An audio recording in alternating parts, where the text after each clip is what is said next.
Welcome to Charleston Uncorked, where the low country comes alive. I'm your host, Tony Leone, along with my main man, Scott Harefield, and come on a journey with us through the Holy City as we explore food gems, craft cocktails, local sports, life outdoors, and the issues that are shaping our city. We are pouring it all out, all low country, no filter. Welcome everybody to Charleston Uncorked, where we uncork everything local about Charleston. We are at one of the staples here in Charleston, Holy City Brewing. We are with Jack Pitts, the head brewer here. And as always, got my main man, Scott Harefield. I'm Tony Leone. So in terms of kind of where we are, we're going to give you a little bit of insight of what is this room, what's going on here. It's a secret. It's a secret. Exclusive. Yeah. You guys are the first to see it. Yeah. So, really I want to know, we've known each other, we were just talking about this. Yeah. How long have we all known each other? It's like 25 years. Yeah. 25 years. Cheers, long boys. time. I like I'm it. excited about that. So, my first question, and Scott, I know you got a handful of them, but right out of the gate, because I left Charleston 06 is when I went to Charlotte.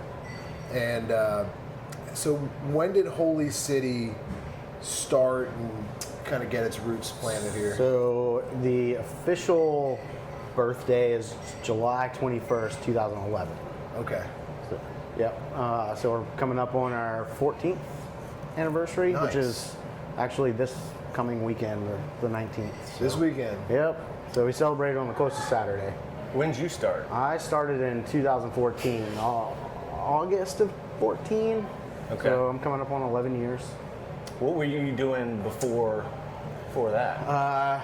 So I got my degree in biology, and there's not a lot to do with a bio degree if you don't go to medical school.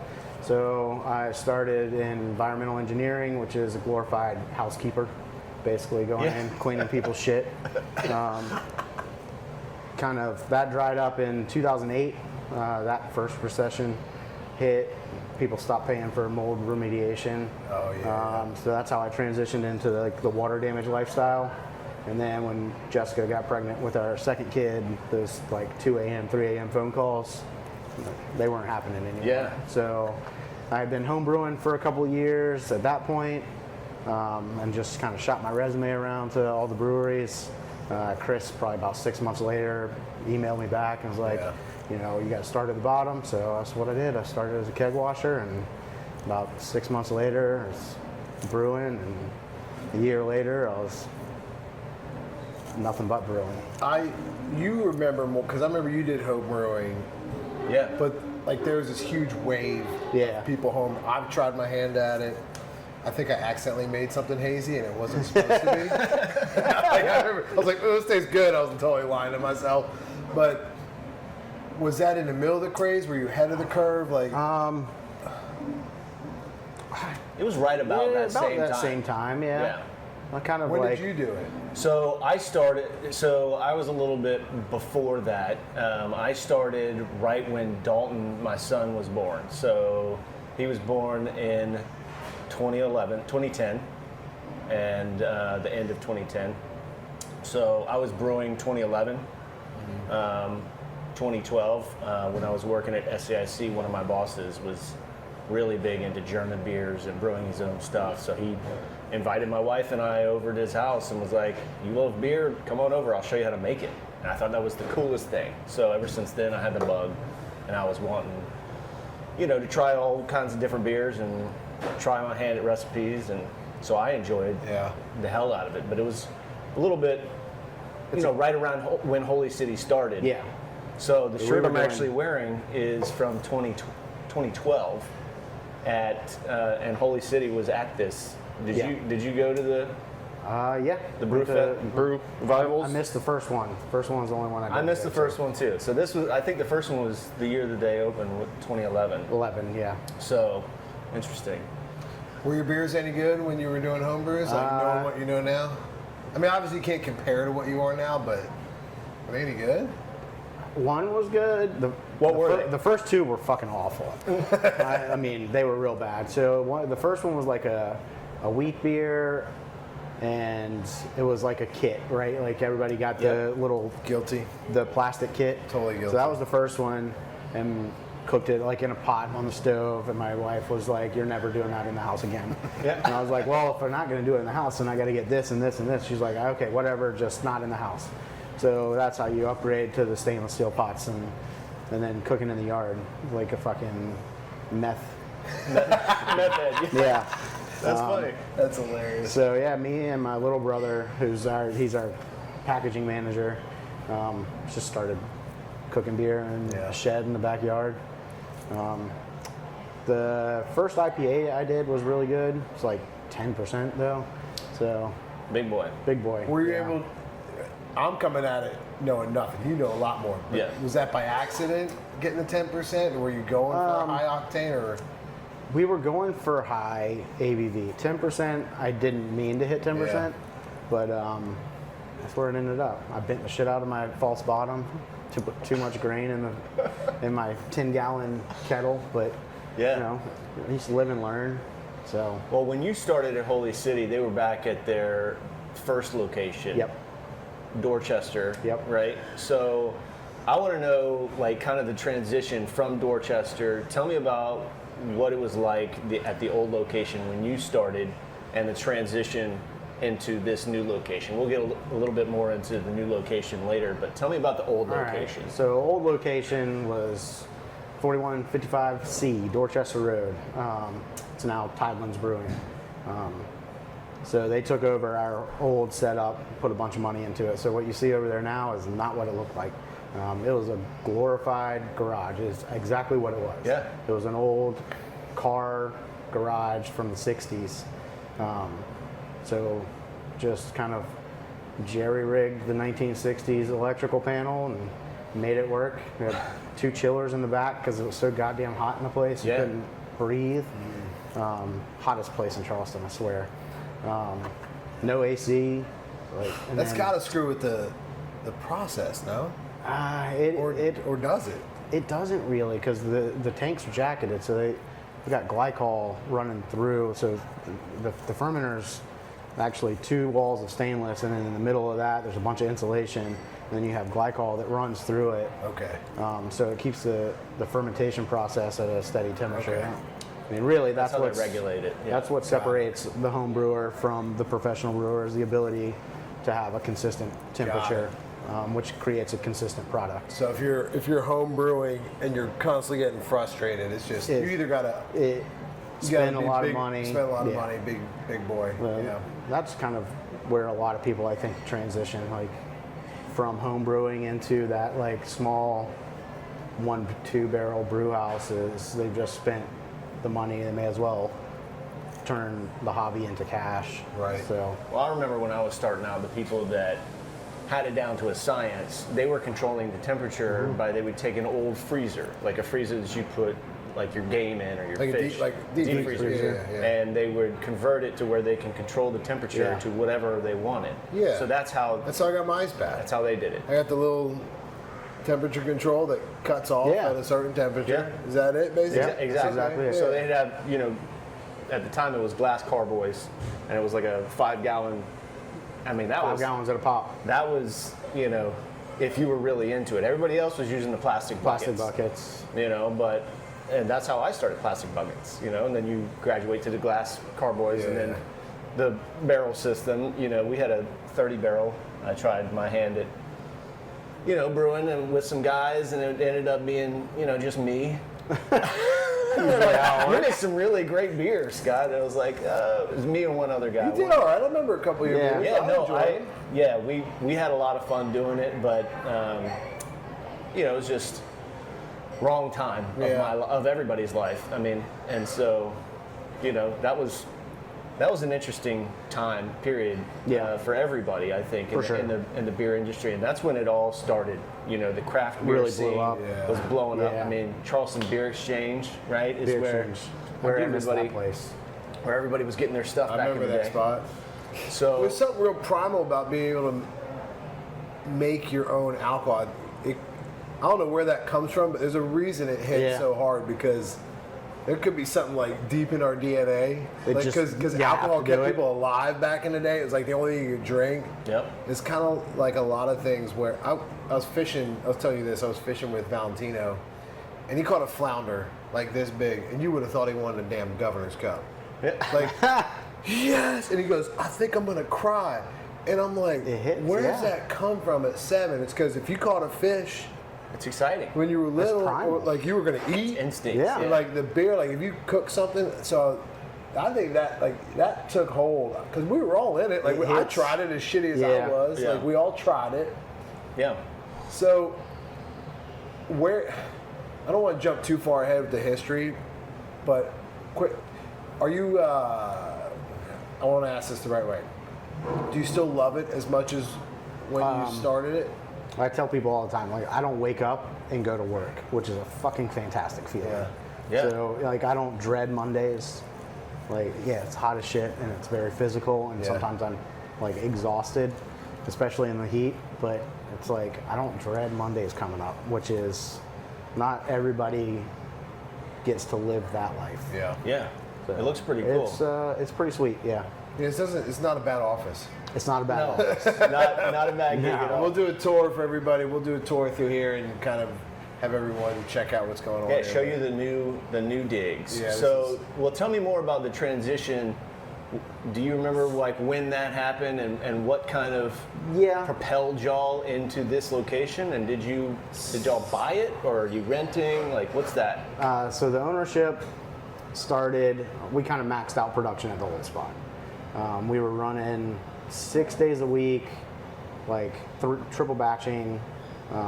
We really were maxed out there without putting in a bunch of money. So the first thing they looked at was putting in money into the old spot, which would have been an expansion. They didn't own the old spot. So kind of wrapping their heads around that aspect of it What really year would makes this sense. be? 2017. Okay. Ish is when they first started talking about it. So we're talking 3 years pre-COVID. Yep. Everything's good. Beer business. The scene it's balls booming. out. Yeah. Yeah. We were starting to see a lot of new breweries pop, right? And Dorchester Road did not have like the facilities that these new guys are having. Like new guys are popping with proper bathrooms and air conditioning and like nicer tap rooms. So we were starting to watch kind of our tap room business decrease slightly, which was slightly concerning, but production was still balls to the wall, really maxed out. And then started talking to the city of North Charleston. They had this place they were trying to unload. This is the old North Charleston Public Works building. Oh, so seriously? Yeah. Damn. Wow. Where did they end up? So they're over by the new city hall, kind of. Oh, damn. Tangerish area. Yeah, okay. And so that kind of progressed into like kind of a pretty prime spot on the creek. I mean, when y'all see this, it's it'll be really, like, it's pretty sick. They probably regret that decision. Stars really lined up. There was a lot. There was a lot to go around. Oh, like okay. they were really trying to make this part of Sproul Avenue revitalized. Right. Montague was great, but it kind of hit Sesame and then died. Yep. We know what Sproul Avenue. You grew up in the Charleston area. Sproul was a place that you didn't really go to. Yes. Unless you were Unless you needed something. If you know, you know. If you know, you know. They were trying to, eliminate that sort of mantra of Sproul Avenue. That makes sense. So it was a win-win for everybody involved. So that kind of happened. We bought this place.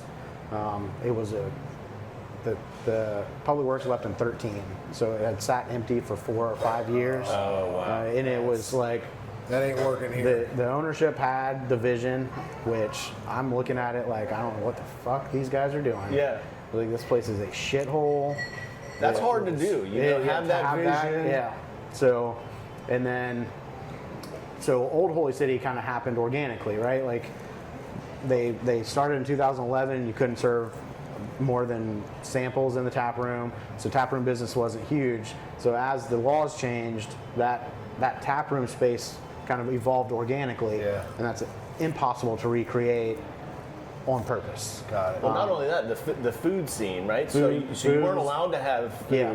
Like when they first started, all the breweries in Charleston, you couldn't have food and alcohol in the same. I thought you had to have food. No. The pint law, to serve pints, you have yes. to have a So to DHEC right. So that's what he's talking certified. about. You could only have like just a small tasting, kind of like if you get a flight. Literally a tasting room. Yeah.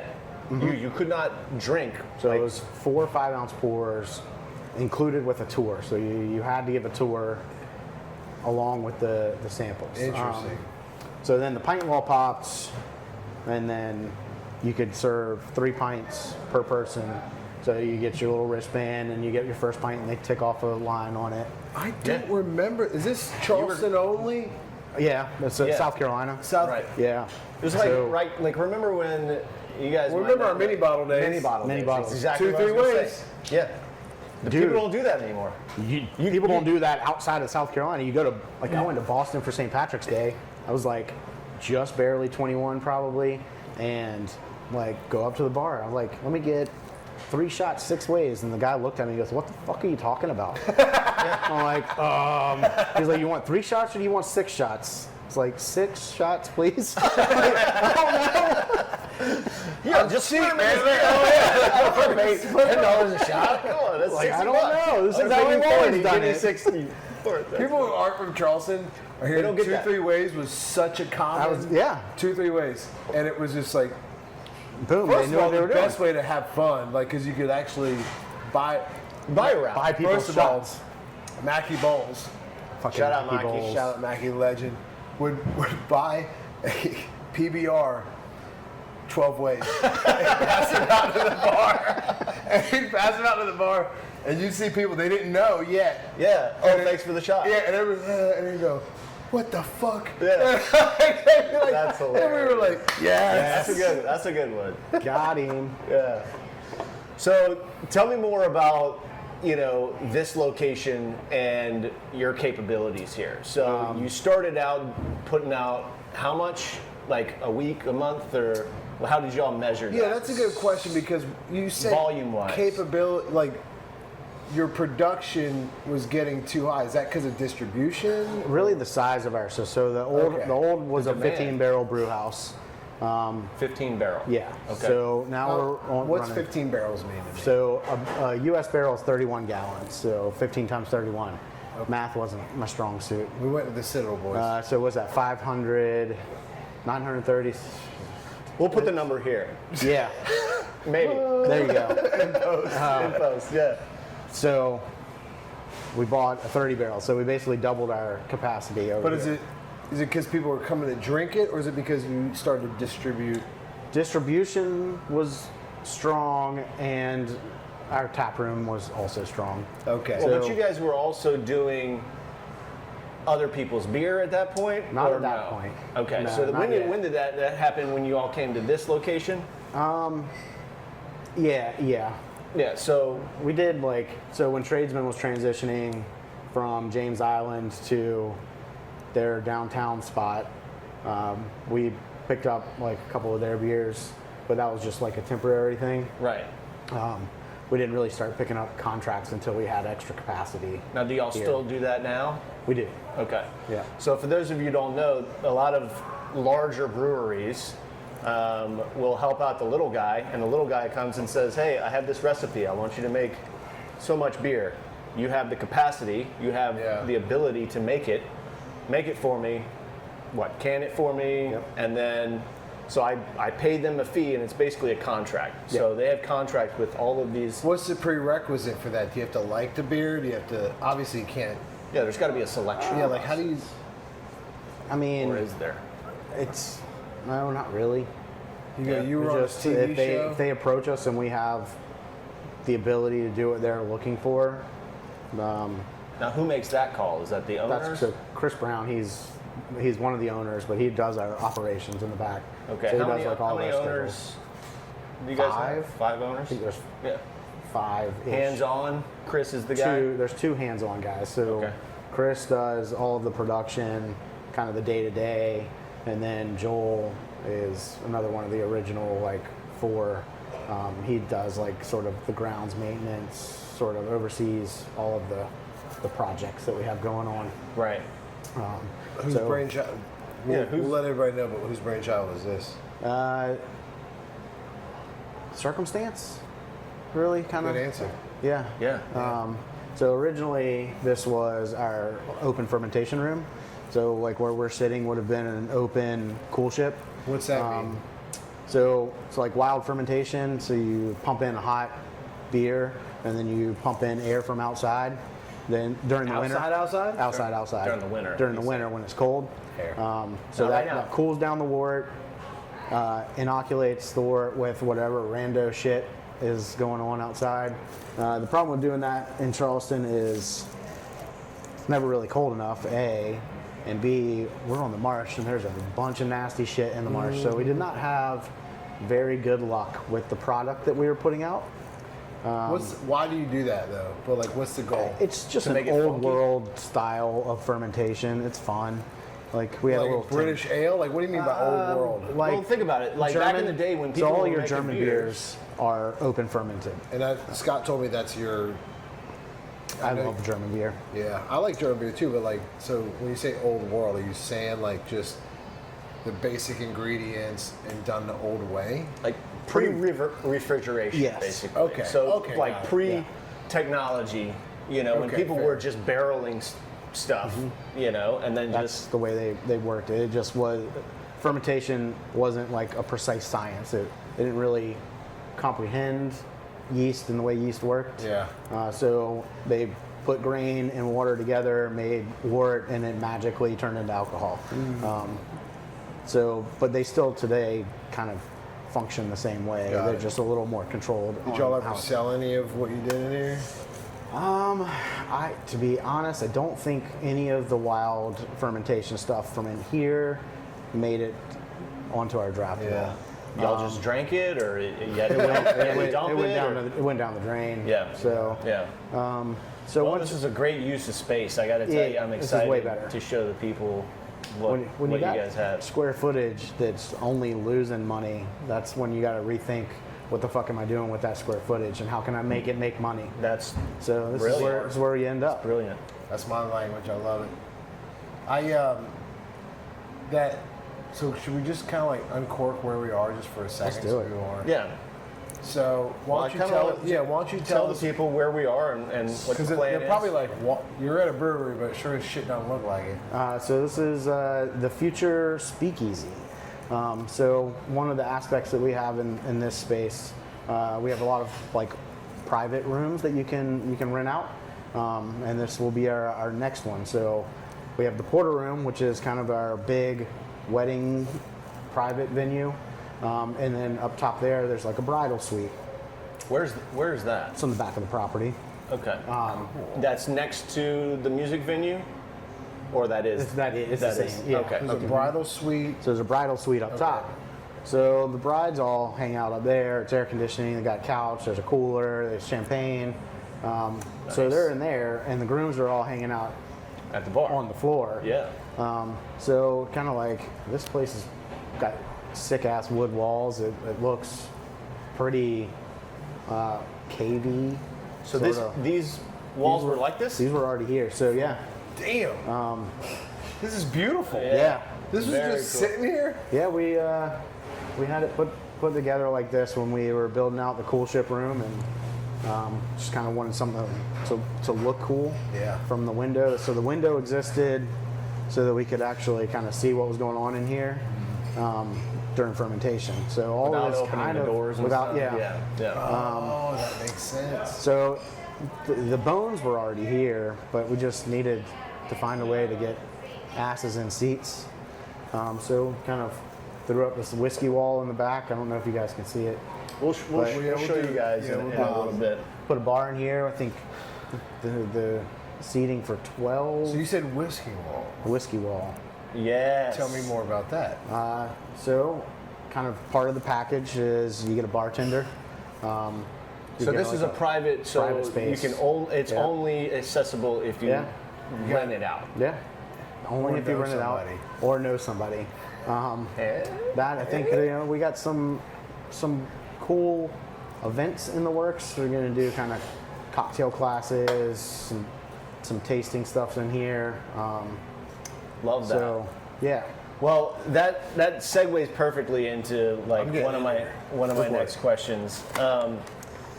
So talking about the transition into this new location and the old laws versus the new laws, liquor wasn't always wasn't always on the a table. thing that you guys did. So what prompted that? Where did that come from?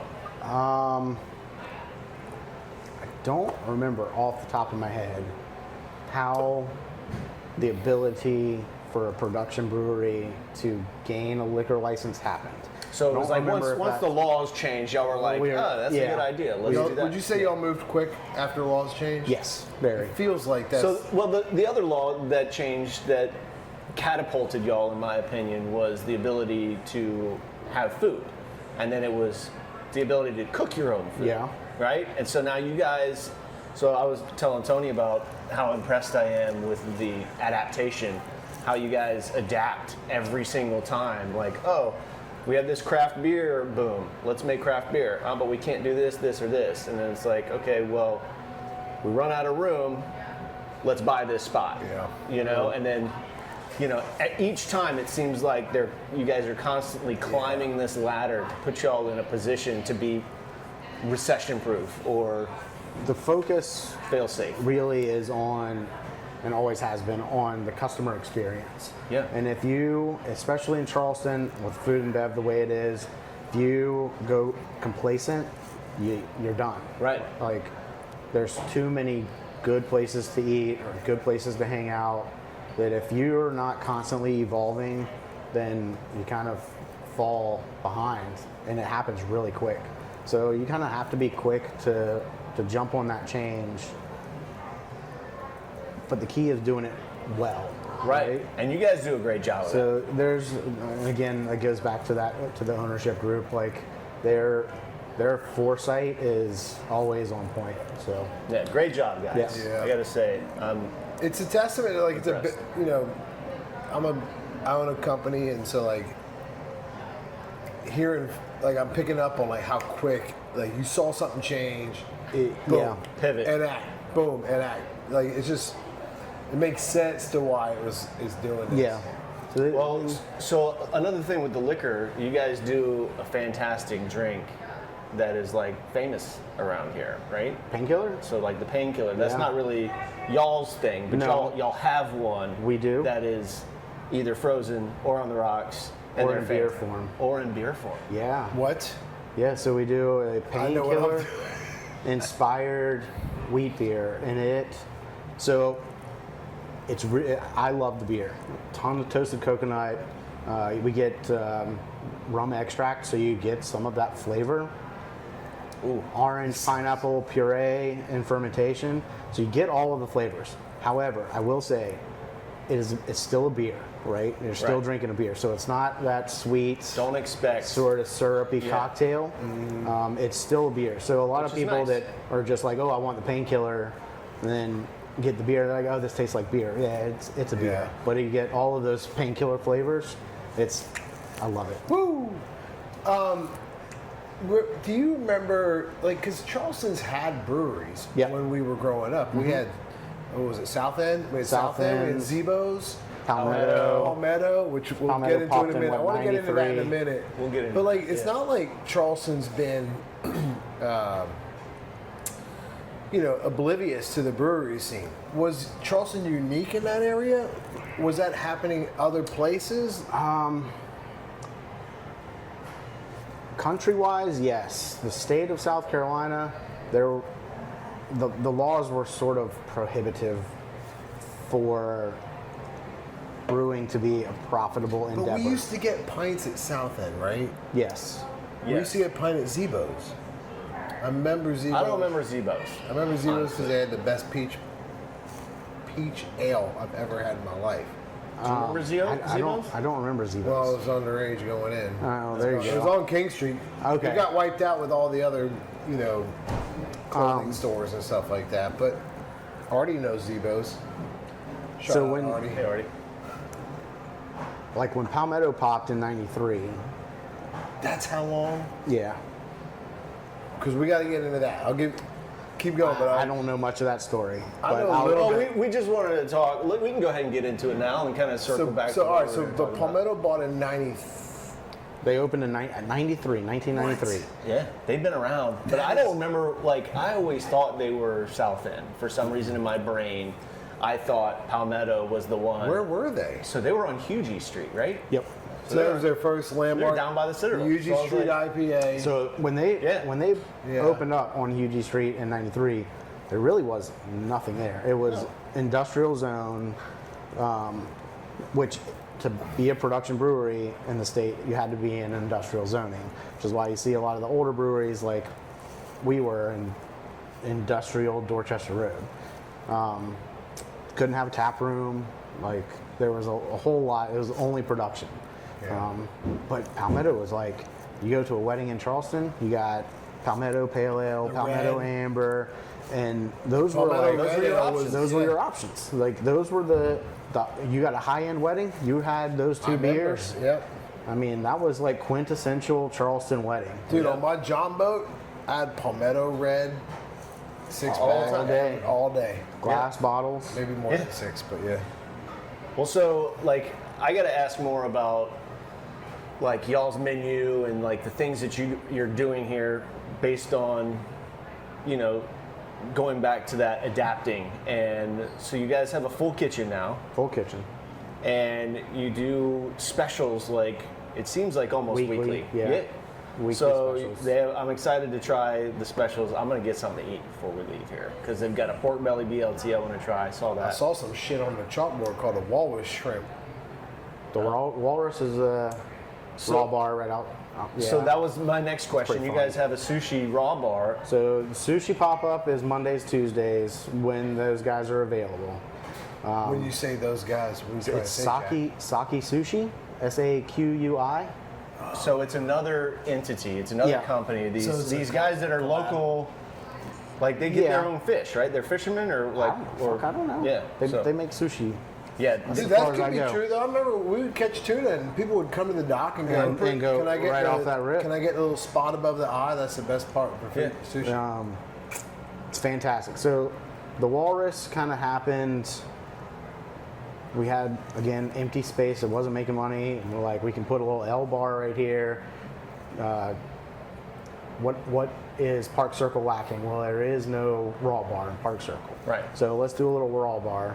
So that kind of popped, which we own the Walrus. It's all under that Holy City umbrella. Got it. Walrus runs Wednesday through Sunday. So Monday and Tuesday, that spot's still dead. And Right. then these guys and the guy that does our art, I think, are friends somehow, the sushi guys. And they mainly do like sushi, like in-house service. I don't really know how that shit like works. private chefs, yeah. Raw. Wow. Wow. So they're like, we don't They're really do really anything good. They're really good. on Monday, Tuesday. It was like, so like we can pop up there. Yeah. And there again is no sushi in Park Circle. Now, when So, you say artwork, you're referring to like all of the Can murals. designs. Oh. So Okay. guy that does like our cans. Really? Yeah. Is that the same person that does the outside Two art? different people. Yeah. So Sean Williams That's does the pretty dope right there, murals. little He's Miami done the Vice original cans. But Griff does all of our like newer stuff. Okay. Can I ask a quick question? Oh, I love this. Charleston. It's beautiful.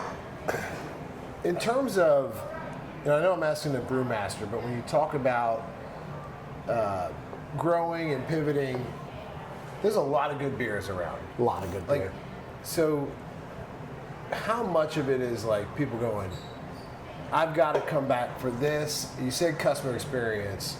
Like, in your mind, like how many people are coming back for it? Because these two beers, I'm not bullshitting you because we're friends and we know each other for a long time, but This Paradise India Pale Ale is crushable. It's crushable 4.7% all day long. India Pale Ale. I mean, that is a great beer. And then I clicked in. If you like rewind like 20 minutes, I went. It was so good. Like I was like, whew. This It was so. How much is it the beer? People are like, I have to have a Holy City versus, Cheers, boys. you know, customer experience. Like, what's your balance there?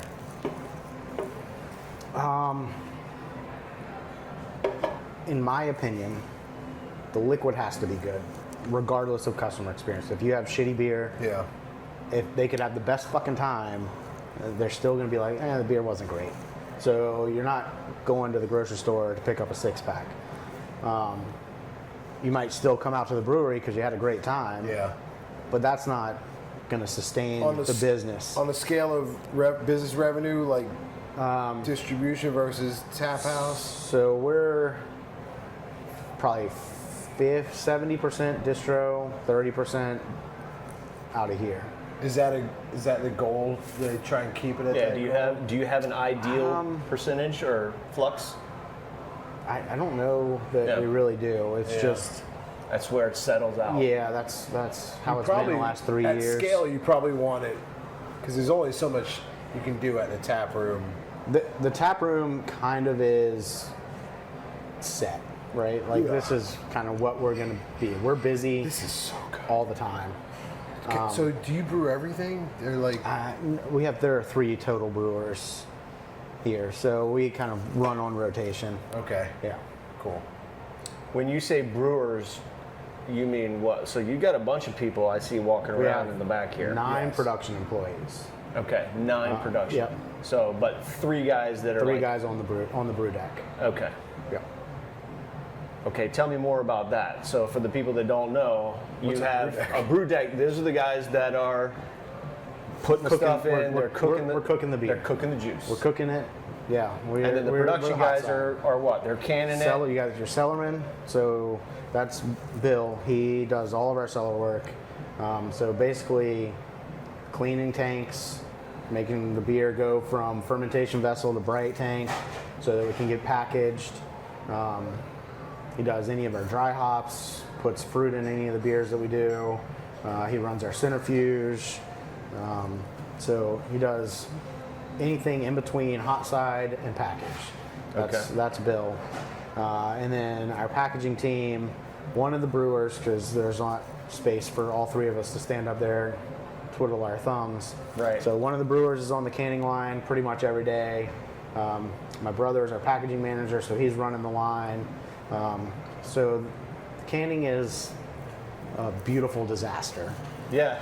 Kind of the Yeah, best just way to for put it. Like I'm looking at just even 12 feet of canned Yeah. beer right here. Is that more cans back More there? cans. Yeah, we'll give you guys the tour here in a minute, but they're It's they're Yeah, packed cans Unless you everywhere. put your Like, eyeballs on it, I don't think you can understand the scale of it. the scale is huge.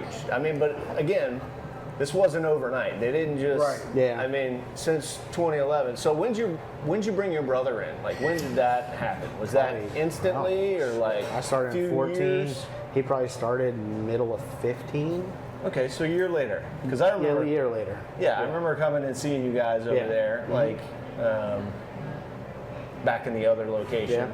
And speaking of the other location, I was pointing out to Tony, you guys have the original container. Yeah, still over there. So- that's like our Friday night live music backdrop. Yeah. So for those of you who don't know, at their old location, they had this mural that was basically everybody that went there wanted to take a picture in front of the Holy City mural that was on the side of this container box. Like Charleston's Angel's Wings. Yeah, it's just like that. So people would just all the come time. just to take pictures of it. I mean, yes, they would try the beer, but a lot of people were like, you got to see this mural. It's beautiful artwork. It says Holy City. It's got this beautiful painting. Yeah. And what I thought was super cool, it took me a while to notice that it was there. Yeah. They brought it over, the container box, and put it on the side of the... Now, my question is, what's in it? Yeah. We thought Is it was it just a em- is wall. it empty? No, it's storage. We use every container on site has Yeah. got something in it. So you got another blue container out Yeah. here, but that's a bar. That's a bar. Yeah.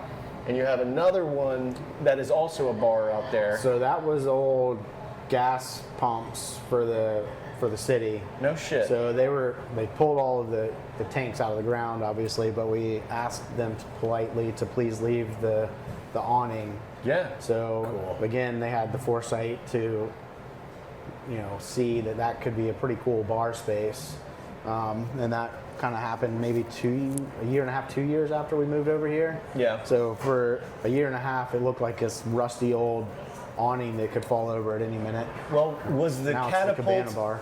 of that because of COVID? Because I remember like coming here during COVID and thinking, Yes. this is like one of the only places, again, going back to the adaptation for you guys, you had to social distance. So you couldn't go into a lot of places. Right. So you guys were one of the only places in town that you can go, and they got picnic tables set up 6 feet apart. Yep.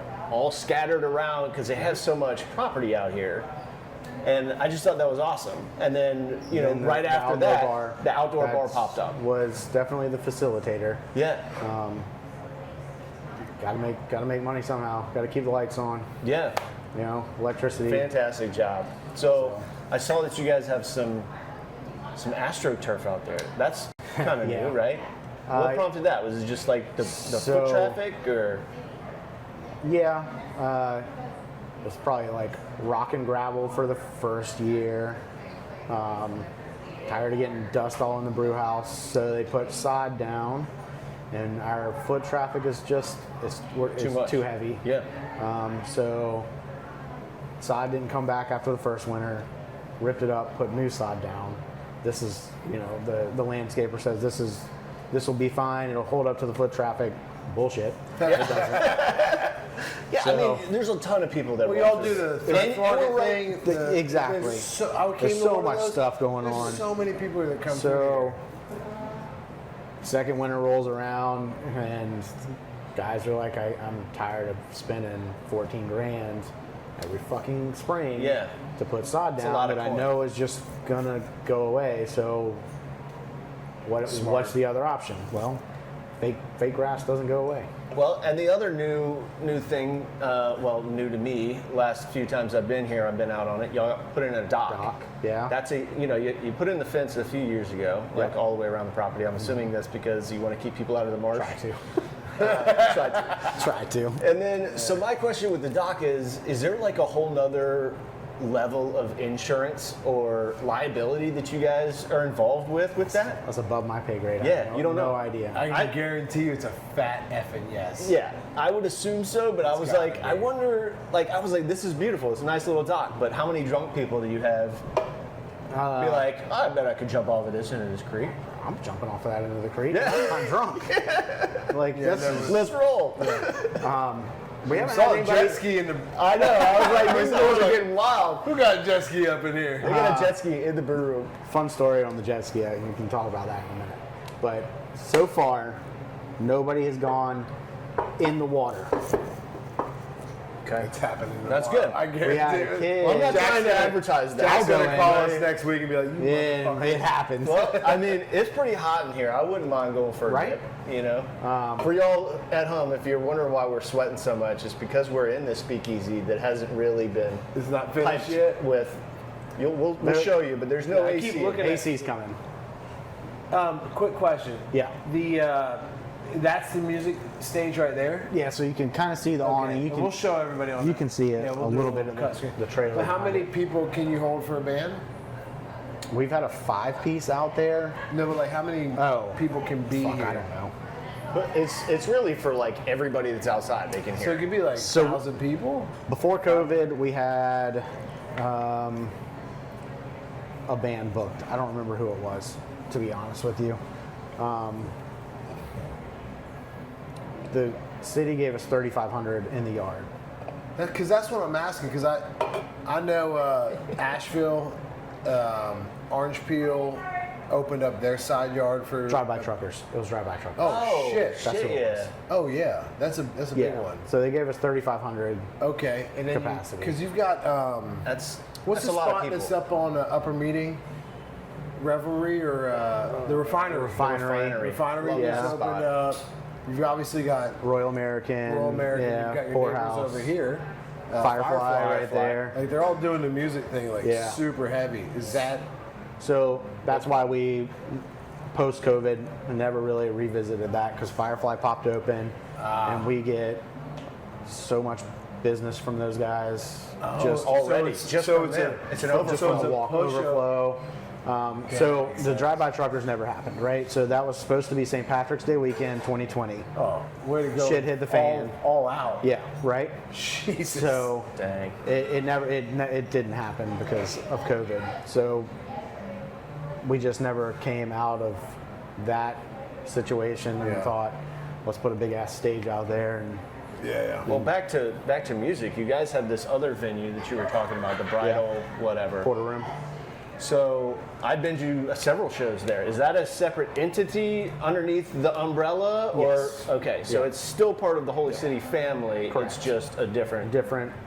So do they have the same drinks that you guys offer? Yep. All of them. Not all of them. Okay. They have, I want to say it's 12 or 15 taps over there. How many do y'all have here? 50, 60. Wow. And then we They've got have 60 taps here. 6 more out there and 12 more out there. What percentage of those are not Holy City? So we have a couple of draft cocktails. We've got, What's a draft cocktail? you get soda keg and you batch a cocktail in a soda keg. Okay, got Like it. an example would I be. got you. No, Some okay. Castete, or the painkiller. That's right. Yeah. Got it. When we used to do like a PJ and a Yeah, keg. exactly. 100% yes. And put it up at Do you guys ever You know, do the PJ? shit we all in all. learned in high school, it translates. It's drive up to all not the dog. stuff they teach Who's us in laughing class. now? Teachers.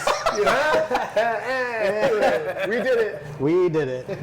Yeah, so you can, if you enjoy a draft cocktail, you can thank the fucked up early 2000s, late 90s high schoolers for that being the specifically thing. Bishop England. Private school kids. Oh man, that's funny. Yeah. So, out of the, volume that you guys put out, you have all of these taps, all of these beers, all of the different changes. What is your go-to that you are drinking on a daily basis? It's that one. It is one of the most crushable beers I've So ever. for those of you who can't see, it's the Paradise IPA that they put out. It's a beautiful can with a picture of the waterways of Charleston, which is dope. Well, I got to ask you, what is the beer, like the most unique beer that you guys have ever put out? I was thinking about that this morning. I was like, they've done some wacky and weird stuff over the years. Just give me or like maybe one that you wish you had back that y'all don't produce anymore. Honestly, so we did, this goes back to my love of German styles. There's a beer called Dr. Dunkelstein, which is originally Funkel Dunkel. I remember Funkel Dunkel. Yeah. I totally remember Funkel Dunkel. So when the sour craze hit, people would order Funkel Dunkel thinking it was funky. It's not. It is a traditional dark German lager. Gotcha. Yeah. So that's why it changed names from Funkel Dunkel to Dr. Dunkelstein. But it's a real easy dark lager, and I love it. Crush it, but Yeah. people don't buy it. So Yeah, it's not for every. I mean, Well, the it's just IPA thing also happened. Let's be real. Yeah, Like, it wasn't still always a thing. it wasn't always. It wasn't. No. Like it became its but own it thing. happened For sure. Like, and to the point where the wave crested and people were like, "Oh, you're one of those 7% IPAs, no matter what." Like, and I remember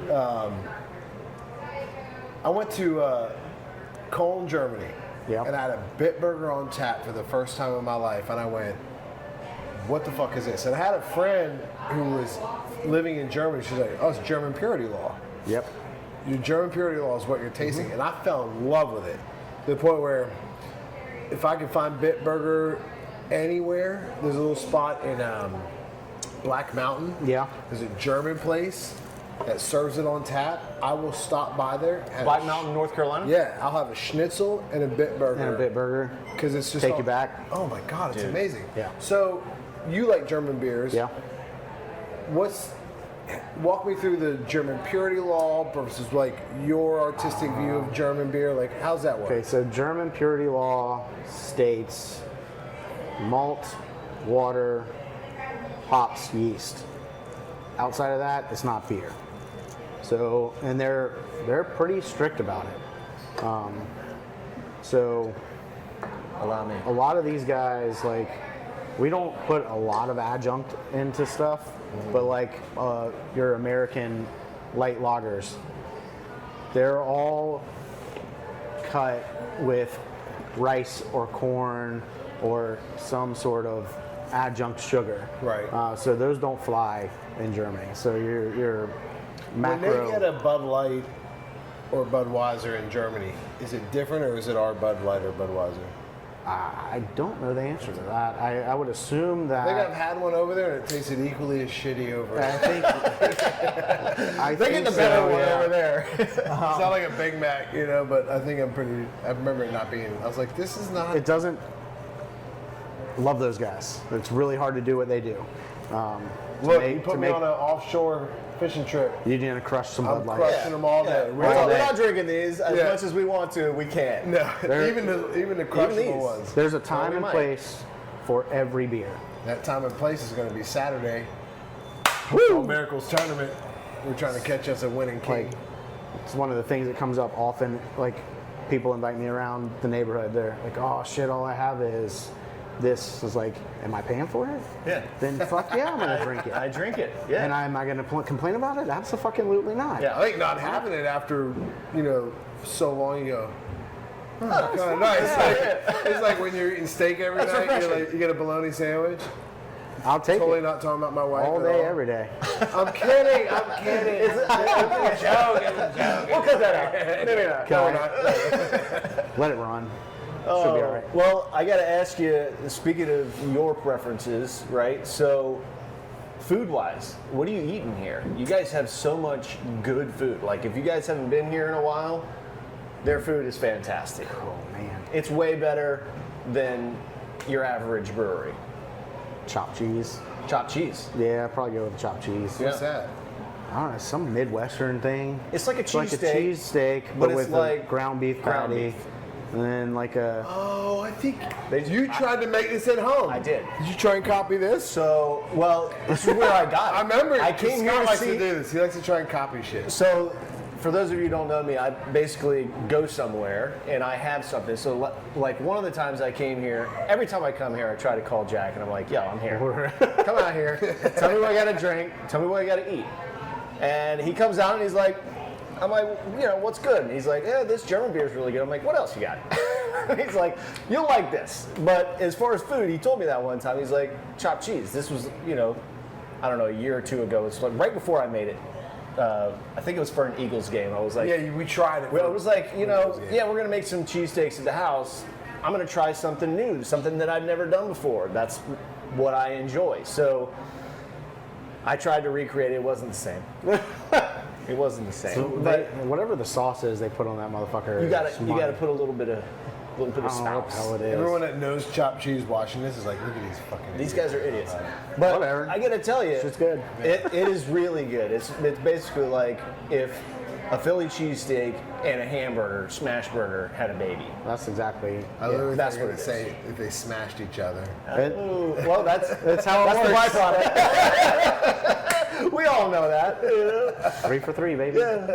So, like, what else is going on? Do you guys have any other new projects New that you're doing projects? other than the Speakeasy? This is the only one I know of at the moment. Okay. And so is the only way to get in here to ask for it, like to rent it? Or is there a secret knock, maybe? You go to That'd the be bar. nice. And That'd you're be like, fucking sweet. We're not. Well, this podcast isn't famous enough for it to be. no, people. I mean, louted out. yeah. I don't know. All right. We haven't gotten that I think far that's with it part yet. of the speakeasy fun. Try and Yeah. just Like have. if you saw Charleston Uncorked, and you're like, "Fuck it!" If you had the balls to knock, you get you should get in. Like, honestly, if you're like, "I'm gonna walk," I'm not gonna tell everybody where to walk. If you had the balls to find your way to knock, and someone's in here, I feel like You should be allowed. you should in. be able. Maybe we'll do that like one day. It'll just be like it'll be open, you got to know the knock. Yeah. That'd be pretty fucking sweet. Yeah, secret. And it ain't going to be. No, everybody knows that one. Yeah. That's a given. It's got to be like Beer Fest. You know? Have you seen that movie? Oh yeah. Yeah. All right, we're back from break. Okay, we're back. So before we kind of roll into the wrapping this thing up, just questions about beers. You brought these two out for a reason. You said this is your crushable Yeah. one, so we wouldn't leave here hammered. Correct. What about this one? Why this one? Because I like it. Okay, that's a good answer. I love it. I shop at Harris Teeter on James Island. Heard. Not the greatest selection. Okay. Mostly Pluff Mud Yep. Overly. and Pilsner. and the Pilsner. Yeah. Yeah. Those are the two so those are your two most distributed ones? Those, so Overly and Pilsner, or Pilsner and Overly are 1 and 2, and then Porter, it would be 3. Okay. And where would you find these in Charleston? So, Total Wine. Is this one out there? Yep. Okay. Total Wine bottles, places like that are going to have a better selection. Okay. I don't know the SKUs at all of the grocery. But you guys sell it here to go, right? Yeah. So, No, so yeah, if they people, come if you here. want it, you can always come here, grab yourself a six And Park Circle is one of the most central places. It's in 20 minutes to Charleston. everywhere. in It's Charleston. 20 minutes everywhere. This place is a geographical oddity. It is weird. That is a reference. Nobody Anyone? picked up on it? Anyone? No? No. Come on, man. As soon as you say it, I'm gonna be like, Oh no, I'm gonna let the people put it in the comments. okay, put it in This the place is a comments. geographical oddity. 20 miles from everywhere. I'm not a fop man, I'm a dapper Dan man. Oh, it's oh brother, where art thou? Thank you very much. Anyways, Thought you was a toad. so That's my favorite line. We thought you was a toad. do you have other favorite bottle shops that you frequent? House of where are you Brews buying is a your go-to, mainly because they get some cool shit on draft. Jadoon's Market right down the road, they always have good shit. Shout out Oasis. Yeah. Those would be the two that I would have picked.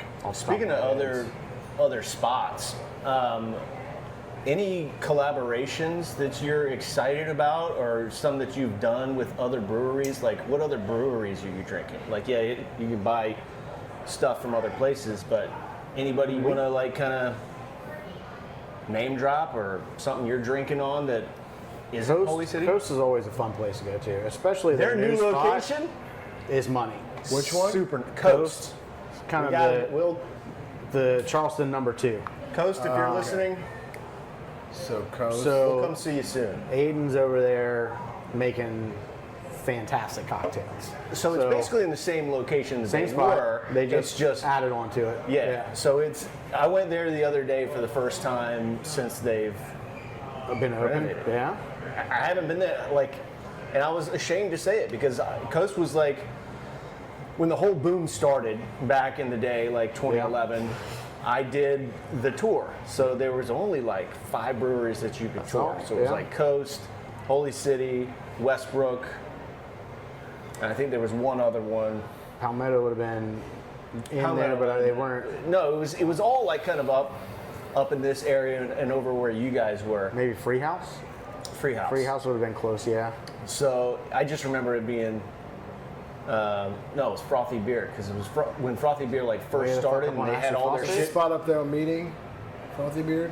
No, They're- that's Revelry, right? Yeah. They're West Ashley now. They started out up on Ashley Phosphate. Yeah, but they were doing everything out of like plastic fermenters or something, and I was on their like, little homebrew wow, setup. this is impressive that they're Yeah. actually putting out stuff. But Product. that was the demand at the time. It's like Yeah. it doesn't matter what kind of system as They're long as still you're. doing it though, right? Yeah, they're doing great. They're doing great. They've had good. So- you've given me a couple of their Yeah. really good beers. Yeah. Coast, yeah. So when we get a minute, which doesn't happen very often, we'll hop in the golf cart over to Coast. Oh, you guys grab have some a golf cart here? cocktails. Yeah. Fucking You don't take the jet ski? golf carts. What the You don't fuck? take the jet? You could That's probably a- get there by jet ski. It's a blue waterway. There's no motors. Can you really count a jet ski as a motor? No, I mean, it really is just technically a a high power. It's a really cool blowjob. I get it. I Got get it. When I think of people that might be looking at this and might stumble across our brand new podcast, so I'm gonna pose a fun question. I'm in Charleston for the first time. Okay. I've got someone who loves IPAs. Give me that fucking steel. Let's go. I got someone who's like that. Like my wife. Can't stay, like, cannot drink what she calls heavy beers, but like anything IPA. And then you got someone that hates beers. I don't want to drink a beer. I don't like beer. What are you directing a newcomer to chuck down that stumbles across Holy City? Where are you going to send them when they come here? I'm going to go with another brewery that's got a full liquor license. I mean, if you got somebody with you that doesn't like beer and they walk into a place and they can get a cocktail, it's an immediate change. So there's You nothing. see it light up like, oh shit, I can enjoy something here. I'm not getting drug around on this Yeah. beer tour, and I Right. don't want to do anything. So yeah, I'm going to go somewhere that's got So your full liquor service. non-beer drinkers got to go somewhere else. Yeah. What about your IPA lover? The who likes- IPA guy, probably gonna send them over to Westbrook, and then get some of the free range stuff over there. So free range's a little gypsy brewer. They're brewing out of Westbrook. One of their owners he's worked over there for a long time. Yeah. They're making really good stuff. Great stouts. that Yeah, guy. their stouts are fantastic, but Stouts their are IPAs are incredible. also really good. Coast always has, like, Hop Art is just a classic IPA. Hop Art It's too, so yeah. good. Yeah. Always good. If you want something heavier, Boy King is kind of like the OG double IPA. But that's not something that's readily available. It's not always right? there. No. Okay. Yeah. It's like limited release kind of now. And what about nowadays, your right? non-IPA drinker? Non-IPA drinker.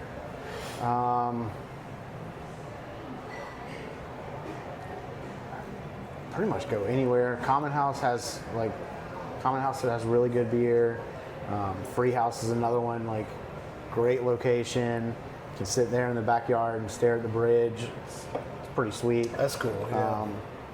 Their Battery Brown is always just a classic. What about FAMs? You ever drink FAM I stuff? like. Fams is good. I always forget about them though, because Yeah. they're all the way up on fucking Folly Road. Yeah. Well, We there's order several their locations. pizza all the fucking time. So they have franchised out. I know they have a few places, and the only reason I bring it up is because we have one right by my house Yeah. up in Hanahan, and I Ours, we do the 61 Fams. yeah. But the last, like, few times I've been in there, they didn't have any Fams beer. Oh wow. And what is if weird. those 3 people come here to Holy City? What would you tell What them? am I going to tell them?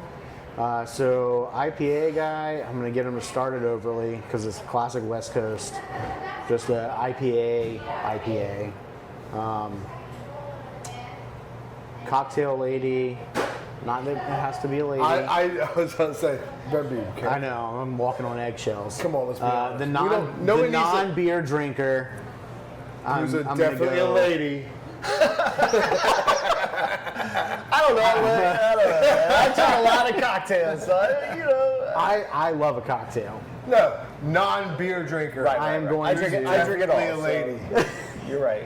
Right. Well, I don't want to say definitely. I don't I'm know. gonna send them down to the Sunkissed Tate, or our Spicy Paloma. Spicy Paloma is really good. I Ooh, forgot so about Paloma's a that. classic Charleston Classic drink. Charleston drink. Yeah. Because since it's got grapefruit, in it, Grapefruit. people are like, oh, it's not really, you can drink it in the morning. So the But spicy. So talk, Spicy give me- Paloma. I might be into that in here in a minute. Like what kind of It's- spice? Yeah, like what are we Habanero. talking- I love a Paloma. Ghost peppers. I believe they're Calabrian chilies. Not super spicy, Just a dash. but it tingles the tongue. Oh. Like you're not Alright. searching for spice. I like Sure. my taco. But she's really classic on the Paloma. So there's a touch of mezcal in it, so you get a little smoky. That's my jam. I love mezcal. I'm on that kick. I- I'm it on the is- train. Okay. I'm not a big tequila guy. But you like mezcal? But I do. Weird, wanted to right? bring you a bottle of I wanted to bring you either a bottle of mezcal or a bottle of bourbon, but I was like, I don't know. Last time I was hanging out with him, I remember him saying, I'm not really a bourbon guy. Bourbon goes back to fucking private school. Yeah, you can't. High school fucked me up on bourbon. Yeah. And it But it was trash that shit you were bottle of Jim drinking. Beam. But now all bourbon tastes the same. It fucking no. sucks. Bourbon and Coke, $2 bourbon and Coke. What's the Yeah. Irish pub that was downtown? Yeah. Dunleavy's? Not No, Dunleavy's. That's Sullivan so Valley. fun I was fact. talking about silver dollars. That segues into like what I kind of wanted to talk to you about was last year and a half, a bunch of breweries have been kind of like dropping off and closing up shop. I've said this multiple times on this episode, but you guys adapt and you're basically in a position to where you got your hands in so many, you're so diversified that it's kind of hard to not keep the lights on here. You guys have so much going on that I feel like y'all have put yourself in a situation that has basically catapulted y'all into the next level to where you're not just like a one trick, like all we do is brew beer. Right. And so, is there anything else that you guys think you might be doing in the future that might just be different other than, I mean, beer is the great communicator, right? So we sit back there and drink beers pretty much the end of every day. So there's been ideas tossed around. Yeah. RTDs are pretty popular. So we've kind of What's that? ready to drink like canned cocktails. Oh, okay. We've tossed around that. Well, no, it's perfect. A lot of like we've dabbled in the THC. That was my next question, the infused. There's still a lot of Loopholes? questions Okay. about that. Mainly like, so we don't serve any here, and not because we think they're bad or anything like that. It's like the bartenders have a hard enough time judging when somebody's drunk, Right. much less like this person doesn't usually partake in a THC drink. Sure. And now they just slammed a THC 50 milligram drink. right. it And doesn't have to be 50. Some of those, Just 'cause any of them. I've heard from another bar owner. She owns a bar in Goose Creek. She's like, this particular drink, I won't name it. She's like, the THC rises to the top of the can. And So you're hitting the think whole you're dose. drinking a half, you're getting the whole dose on Yeah. the top end. I'm like, So a lot of these stuff say is- shake very well.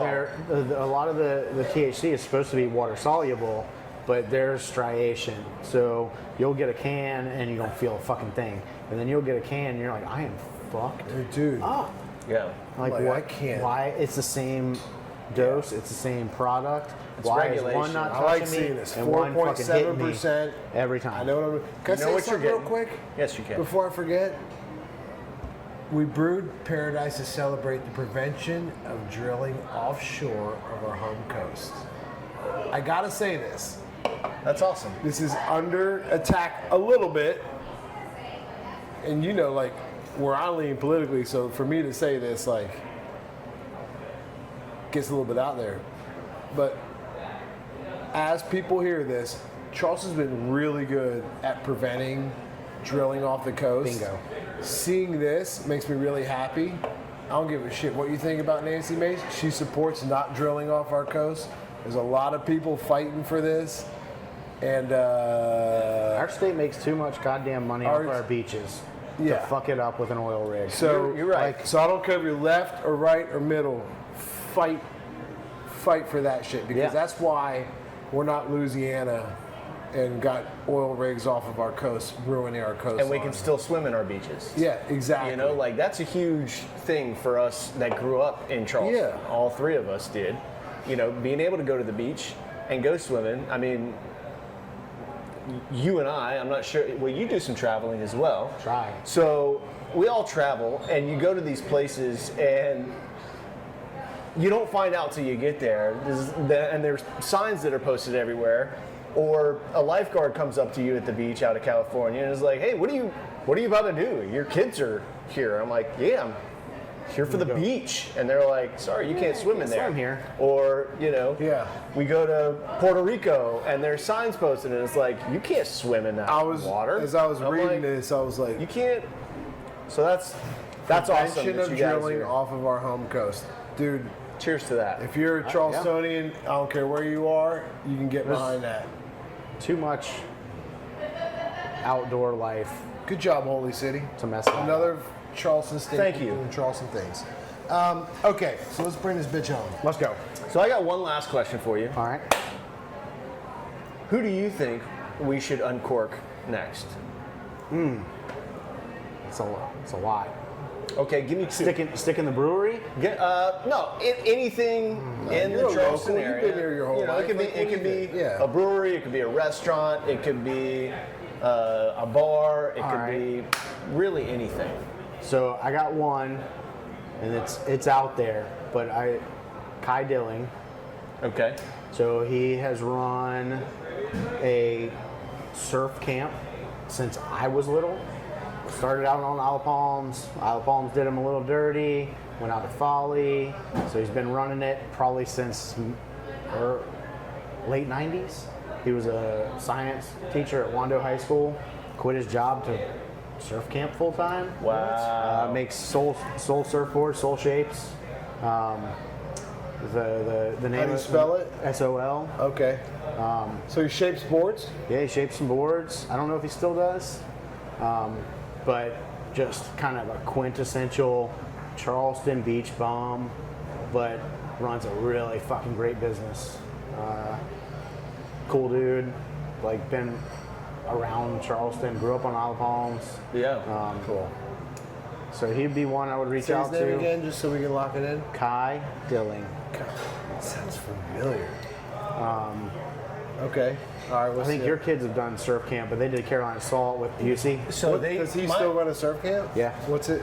Soul Surfers. Oh, I know. I've heard of that. So one. Yeah. They run it on 8th on Folly. on Okay. 8th. Yeah. So my kids, they do, or they did. Now they're surfing thanks to this camp. But every summer, my kids would do Isla Surf yeah, School yeah, because yeah. my daughter's name is Isla. Gotcha.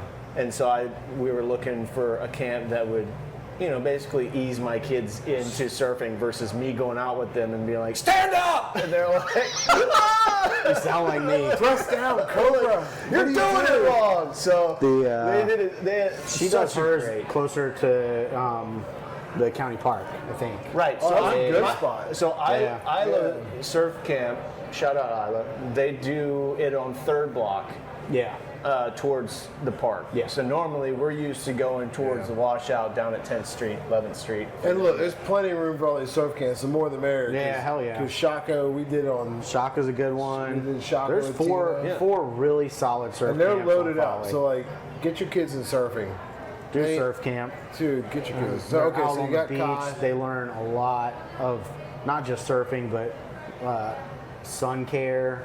They do a ton of water safety stuff. Oh, Like, that's Right. cool. Yeah, like not all of the camps do it. Like Right. they're all in it. All right, Yeah, so we'll it's- check that it's one good out. shit. We'll talk to that. Any of those surf camp guys, like that'd be a fucking sweet podcast. Yeah. Who else? What else would I do? Can I ask you a quick question? You mentioned Jadoon.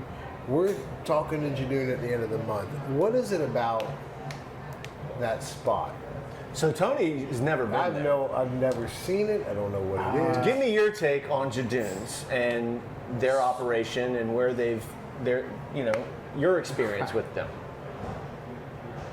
So Oasis doesn't drink, but he can tell you every fucking thing about every beer he has in there, and he has every beer. It's incredible. It blew my mind yeah. the first time I met this guy. I think he just had a kid too. So last month. last month, Yep. whew, he's in the thick of it. Yep. And he's willing to meet with us. So I'm Good for him. I'm pumped. I'm sure he is to willing do to meet an episode with with you. Oasis. Got a newborn. He's trying to get the fuck out of the house as much as possible. Yeah. You're walking into a fucking old Quick Stop, and you're like, whatever. Like, I'll grab a Twinkie and a fucking Dr. Pepper.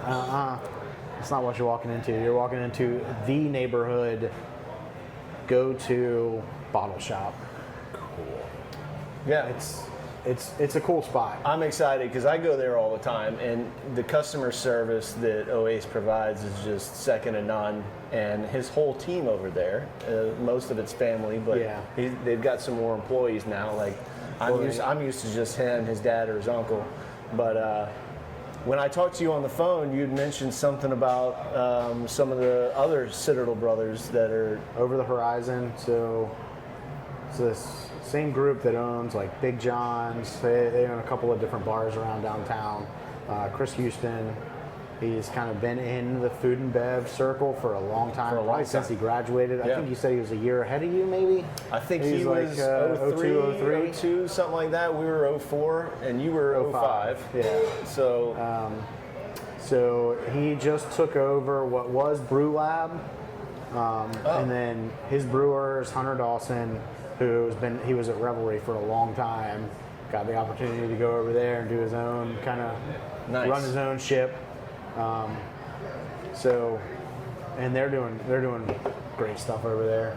So yeah, have you been to? I've been telling Tony about Revelry and the food that they have at Fugazi. I haven't had the new stuff. I haven't had the new. Have you been to the new location though? And Folly? So we're talking about Revelry, right? So Revelry just opened their little satellite bar out on Folly Beach. Yeah, they're right next to. Remember the Irish pub used to be? Down the alley. It's like in that little alleyway. Oh. It's not like a game was at room Revelry spot. yesterday. Yeah, it's beautiful actually. Yeah, For a satellite Yeah. place, it's gorgeous. And then they have their Pilsner, which is what, Beach House or Beach Bum or something like that. Yep. Yeah, we were over there. I went over there yesterday. Yeah, so what's- if you're on what's the Folly, place so, that I like, was- so for everyone going there, if like you want to go to Revelry, get on Center Street, come to the light right before you get to the last street, and it's just right there on the right. Yeah. Coconut Joe's Oh. is right here. What's the and place I'm thinking of that has Fugazi's on the bottom floor? They got the rooftop and it's on Meeting That's Street. Revelry.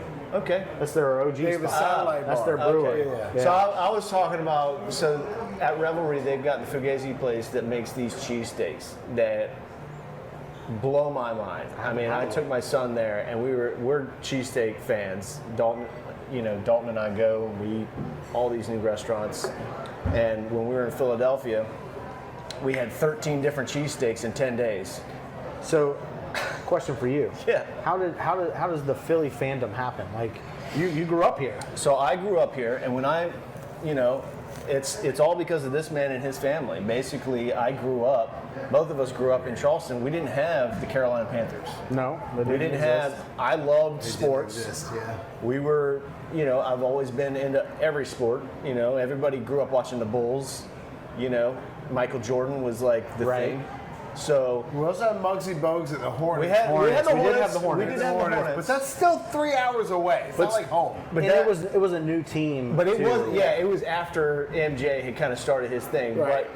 But growing up, going to Tony's house, his whole family is from the Philadelphia area. Really? Yeah, my How did I parents- not know this? My parents moved here in the 70s, so I was Jessica's- born and raised here. But Jessica's family's from Philly. yeah, so No shit. Yeah. So you're an Eagles fan then? No, Oh. Who's your team? I don't really do pro exactly, football. exactly. So you know who your team is? the Birds. Oh, yeah. So yeah, but So that's where it all started. I tell people Okay. Scott suffered through all the. I remember going to football practice at Bishop England, and one of the coaches was like, "Fucking Eagles shirt." He's like, "What?" Yeah. And I was like, I didn't whatever. understand. I was like, and I'm talking old school Eagles. I had one time a shirt was cut off. You just cut off your shirt on the Yeah. pads. Oh, yeah. It said New Jersey, Joysey, and he was like, "What?" He's like, "Who Was is that this Billy kid?" Rooney? Oh, it's just a weird way to say New Jersey, New Jersey, and so No, he's saying who gave you a hard time. it had to be who was the hard ass? Always had like the short buzz cut, Billy Rooney. huh? Billy Rooney. Bill Rooney. Rudy. Yeah. It was definitely It's Rudy. funny because Wasn't he's Paul in fucking Rooney. Rhode That was Rhode Billy. Island Billy. now. Because he was so mad when we quit to Yeah. wrestle. Yeah. Yeah, he Y'all got quit upset. football? Yep, our Yeah, I remember senior that. Dude, we year, were all I think. packing on pounds. Yeah. We had to cut weight. I mean, you know. I never cut weight. No? Never, not once. Dude, you don't remember Jack had to gain Y'all weight to remember that wrestle shit? 103? He was tiny, dude. I know He you're was tiny. a I never had to cut little weight. fella. Never, not once. No, Yo! He never had to cut weight. Not one time. Man. I had to gain weight every year. yeah, just to make the minimum. That is hilarious. I was 96 pounds freshman year. I had to get And I knew a you were a stud. I at had to get a 103. waiver from the doctor to play football. Dude, in but high you school. were a good wrestler at 103. I remember that Yeah, very then well. Anthony De La Rosa, that little fucker. That little fucker was a badass. Get He out of here, was. Anthony. De La Rosa. You and both of y'all were good. Okay. So We had fun. it- I hated it, but we had fun. We had a great time. well, we were in a high good school. fucking team too. It's We were a fun good when you're fucking good. team. We were a good Well, fucking it was a squad. different world. Bishop Bingley used to be downtown where we had to carry our own mats from To the I pit. tell people all school the to the time. pit down at. And remember, you had to take those big ass mats and put them into the basement of Under the Knights of fucking tiny Columbus ass little hole. basement. You And know, it there's was Paul- only yeah. Richard Suggs is the reason that I wrestled. Really? Yeah. Coach Spence locked the keys in the bus. We were going to a football game, JV football game freshman year, and Rich was like, "Pigs can get in there." I had to climb in the fucking hole, like the vent hole in the bus to get in there, unlock the door. Oh my Yeah. God! That is amazing. What a story. Yeah. That's awesome. And he's like, "Oh, by the way, you're in my new 103 pound." And I'm like, what the fuck does that mean? I never heard of In the wrestling. South Carolina Wrestling Hall of Fame now. That's Yes. pretty cool. Congratulations, Congratulations, Coach. Coach. Okay, so let's bring this home. How do people get a hold of you or Holy City, like socials? Anything you want to share out there? Do you? I mean- do you like being in the public, or you I don't know. I hide in the back. you hide in the back? So Yeah. how do people get? Which is great because we got the one guy who's never on any of the social No. media. So where do people come to follow what's going on with Holy I City? mean, all the socials is just at Holy City Brewing. It's super easy. Cool. If you want to find me, I'm probably gonna be grumpy in the back. You won't find him unless No, you you're not unless gonna you find got his number. Listen, I guarantee you, if one person's like knocking on the Speakeasy door and said, "Mr. Pitts said that if I that knock if on his door." They let me in. And they let me in, and it'd be like, all right, I know he doesn't like bourbon, but I heard they have bourbon back there. They've got a great bourbon selection. I wanted to talk a little bit about Bourbon that, but curation you is know, good. Another you guys, day. another day, another video. Jack will be a regular. So, my brother, thank you so Cheers. much. Thank you so Thanks much. for having me. Appreciate it. Appreciate it. Cheers. Cheers, everybody. Success of. Here we go. Well, next time.